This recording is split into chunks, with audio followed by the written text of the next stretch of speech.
Long before this unsettling time, I'd often visited my son's house. One day, I found my 10-year-old grandson who should have run away, chained up. As I rushed to help him, he said my daughter-in-law, who was supposed to be deceased, was there. "Your mom passed away," I replied, confused. Following my grandson's instructions, I opened the floor to find my deceased daughter-in-law lying there. Panic seized me as the unimaginable unfolded. Soon, a series of horrifying truths emerged.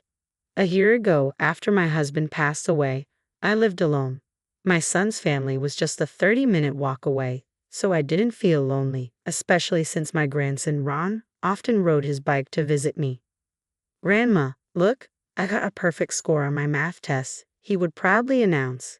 His kindness and intelligence always charmed me. My son, Simon, at 34, was a company employee with a degree in economics. He seemed busy, which I took as a sign of his hard work. His wife, Lily, often visited me, and I was grateful for her concern. "Mom, you should go on an overseas cruise," she suggested half a year ago. My son then surprised me with a 2-week trip, wanting to cheer me up after my husband's passing. "Oh my, what a thoughtful gesture. Thank you," I exclaimed, joyfully planning the trip with my friends.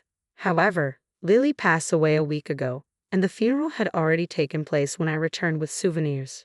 Shocked, I learned from my son at the doorstep that it was so sudden they had a private funeral. "No way," I gasped, trying to peek inside the house, but my son blocked my view. "I didn't tell you because I wanted you to enjoy your trip," he said. "Did you inform her parents?" "What about Ron?" I asked, bombarding him with questions. My son frowned and replied, "I've contacted her parents. Ron is in shock, so please leave him alone." I couldn't believe Lily was gone.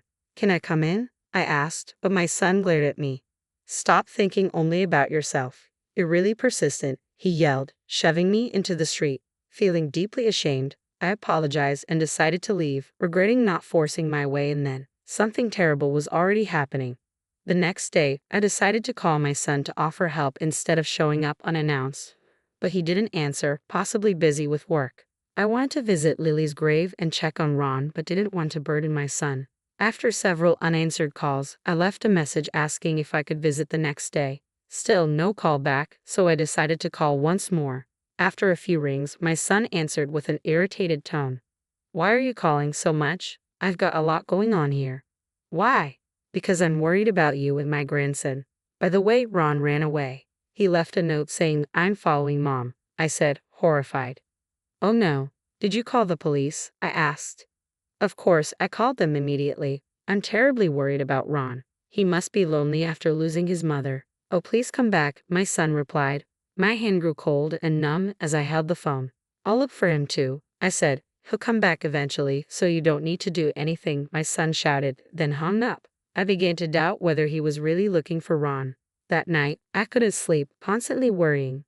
As the sky began to lighten, I made a decision.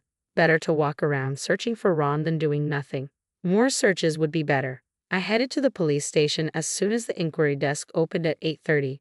"My grandson ran away, and you're searching for him, right? Any leads?" I asked the officer.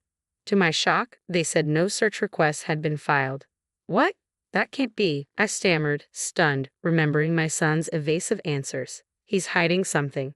Thanking the officer, I immediately went to my son's house. I rang the doorbell, but there was no response as he was likely already at work. Using my spare key, I let myself in. From the back, I heard noises. Did he leave the TV on? Curiously, I headed towards the sound, finding my grandson chained in the kitchen storage space. "Ron, what happened to you?" I rushed to him and hugged him. "Grandma, please help Mom first." He pointed to the floor storage nearby with his chin. "But your mom is gone, right? The funeral was held." "No, Mom is here. Please hurry," he pleaded, panic-stricken, crying, and kicking to get closer. His frantic expression made me realize something was seriously wrong. Fearfully, I opened the floor storage. No, Lily. There lay my daughter-in-law, mouth gagged, hands and feet bound with tape, dried up and lifeless. "It's all Dad's fault, Mom." Seeing his changed mother, my grandson screamed and cried. I hugged him and immediately called an ambulance. The operator arranged for the police and rescue team to cut the chains, and both Ron and Lily were rushed to the hospital. In the ambulance, my sobbing grandson explained what had happened. What a horrible thing. I'll make sure he pays for this, Ron. Grandma will see to it. Listening to him, I vowed to bring justice for my grandson and daughter-in-law. Later, with the police, I heard more details in the hospital room. My son had been away for about a week. After Ron fell asleep, I asked the nurse to look after him and went straight to a lawyer's office, determined to expose my son's crimes. 8 days after finding Lily and Ron, I was sitting in my son's living room when I heard the front door open, signaling my son's return home. Mom, dressed in casual clothes, he looked surprised to see me. Then my son quickly glanced toward the kitchen. Of course, you'd be concerned about the kitchen where you chained a 10-year-old child. When I glared at him, Simon looked startled. Chained? What are you talking about? You mean the toy handcuffs he was playing with? His flustered and lame excuse made me feel nauseous. Enough with the lies. You left a 10-year-old alone for over a week. You said Ron ran away from home, didn't you? I accused sternly. Simon's eyes darted around, occasionally glancing toward the kitchen. He did run away, but the police found him. Liar, you didn't even file a missing person report. I confirmed it myself. I stood up from the chair with a bang and yelled, making my son wince and fall silent. But Lily's gone, and I have to work for the sake of the kid left behind, he mumbled, sneaking glances to check if the floor hatch was open. That's completely different from what Ron told me. Just as I started speaking, my son shouted, "Enough already, you old hag. Haven't you finished menopause?" He raised his voice, interrupting me, and tried to drag me out of the house. I found your dried-up wife under the floor you keep glancing at. I know everything. I pushed his hand away with all my strength, my hair disheveled as I screamed. Simon paled at my words. In fact, I had heard the full story from my grandson on the day I found Ron and Lily. Ron had been on a 5-day camp until the day before I returned. When he came back full of memories, Simon told him, "Mom has passed away." No matter what Ron asked, Simon didn't answer and blocked the kitchen with a partition, preventing access. My grandson cried, "I want to see Mom. I want to see Grandma." But Simon only yelled, "Shut up." When I visited Simon's house right after returning, Ron heard the doorbell and was thrilled. "Grandma's here." He tried to run to the door, but Simon gagged him and held him down. "You told her you weren't here when your mom died, so the police suspect you. If you don't want to get caught, stay hidden," Simon threatened. Ron must have been terrified, shocked by his father's words. My grandson hid in his room, holding his breath. Unaware of this, I believed Simon and went home after being shoved into the street. That night, Ron heard rustling sounds from the kitchen. Curious, he sneaked a look through a gap in the partition and found his bound and gagged mother in the floor storage. He shouted, "Mom," in shock, which got Simon's attention. Simon chained Ron and shoved him into the storage space. Ron heard Simon muttering, "I thought she'd be dead after 3 days." This revealed that Lily had been without food or water for 5 days, mummifying in the floor storage. "That's just a made-up story by him," Simon claimed. "Ron is lying because he's in his rebellious phase." Then why was she mummified? Actually, Lily had a high fever and died suddenly. I loved her and couldn't let go, so I kept her at home. Simon lowered his head, wiping fake tears. I approached him quietly. "Mom," my son reached out for comfort, but I grabbed a stack of papers from his nearby bag and hit him hard on the head. "Don't be ridiculous. You neglected your child for over a week and went on an affair trip. That's your idea of love?" The stack of papers was evidence of my son's infidelity. His computer was full of emails and photos with his mistress, and gifts and luxurious dinners were all documented in the photos. "Where did you get those?" Frantically trying to hide the papers, he looked pathetic. "I found this account book in your closet." I slammed a bank book on the table, making Simon's face twitch. The bank book showed transfers totaling $200,000 over 3 months, way too much for a salary. "You said you were in accounting, but this is embezzlement." "Ha! This is a bonus," he spat back. "It's too early for you to go see now." "That's not true." A strong voice came from the next room. Simon looked in shock as a tall, middle-aged man stepped out. Ollie. Yes, he was Ollie, the head of accounting at Simon's company. After finding Lily and consulting with the police, I also discussed the suspicious transfers with the manager. The company was aware of the unusual transactions and was already investigating. Ollie had called to check on us, and I informed him about Simon's return. Instead of calling the police, I called Ollie, who offered to accompany me for safety.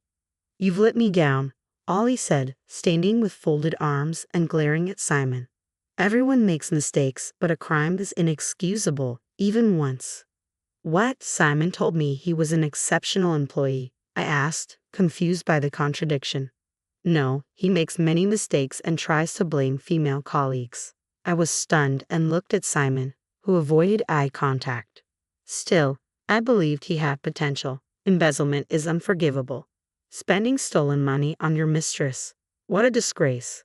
Shrinking under our combined scolding, Simon suddenly raised his head and started speaking boldly. Embezzlement and infidelity were wrong, but I couldn't accept Lily's sudden death. I wanted her close, so I'd put her under the floor, he claimed, sobbing theatrically. Stop lying, I interrupted. Lily is alive. When I revealed this, my son's eyes widened in horror, his fake tears now obvious. Thanks to the doctors, Lily survived. She and Ron both gave statements to the police that matched. She discovered Simon's bank book and was attacked when she tried to contact the company. Remembering her trembling during her statement made my anger flare up again. Our company values customer trust above all. We cannot tolerate this. You're fired. The manager's low, powerful voice made Simon tear up. What you did is unforgivable. You're cut off. You won't see your wife or child again, I declared, visibly shaking Simon. What? Fired and cut off? How am I supposed to live? Help me, Mom, Simon cried, clinging to me.